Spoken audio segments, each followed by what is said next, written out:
The Taliban in Afghanistan became an official government after the defeat of the Russians. And at that time, Afghanistan was the major theater, corridor in the world for drugs.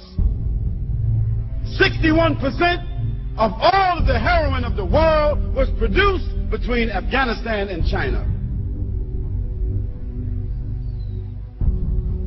And the Russian gangsters, criminals, were the ones that controlled this industry. The North, the Northern Alliance, who themselves were related to the Russian gangsters, who were mostly Muslims who had adopted socialism, atheism, who themselves were criminals. They wanted to continue the enterprise of drugs after the Russians moved out. They wanted to continue the industry of prostitution, gambling, all of this here.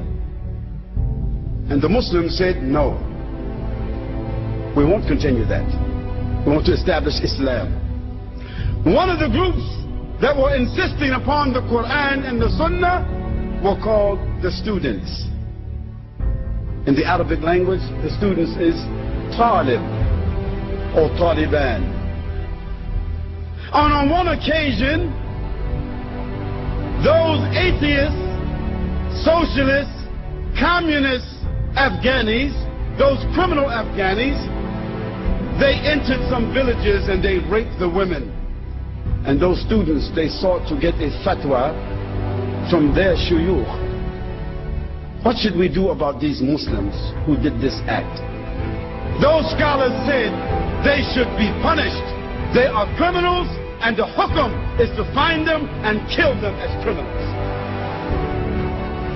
Those students then took their weapons and gathered themselves together as a group and called themselves the Taliban, and they began to seek the honor of those women who were raped.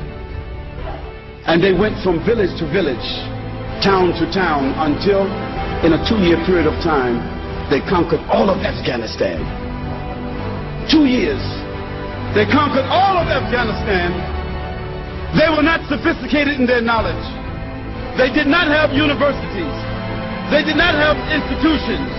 Even in most of Afghanistan, there was not a standing hospital. But they established what they called the Islamic Emirate of Afghanistan. The only standing Islamic Emirate in the world at that time. Yes, they were ragtag. They were not sophisticated. But they had honor and love for Allah subhanahu wa ta'ala inside their hearts. From a point of honor, from a point of morality, a point of dignity and decency, from a point of Sharia, they could not support and allow drug trafficking to exist in Afghanistan. So what did they do? They began to punish those who held drugs, those who sold drugs, and they began to imprison those that used drugs. Then they gave an option to the farmers who were the growers of poppies in Afghanistan, the major crops for drugs, isn't it? They told them, we will give you the land where you are growing the poppies. You take the land, but you must grow another crop. You must grow a different crop. But if you don't grow another crop, then we will bury you on that land. A year and a half, the drug trafficking and the growing of drugs and the manufacturing of drugs in Afghanistan was 3%.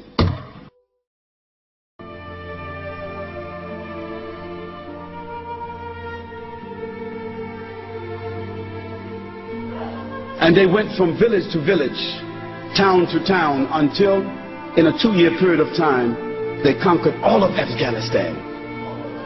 2 years. They conquered all of Afghanistan,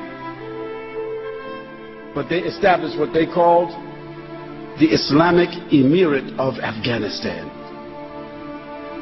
The only standing Islamic Emirate in the world at that time. Yes, they were ragtag. they were not sophisticated, but they had honor and love for Allah subhanahu wa ta'ala inside their hearts.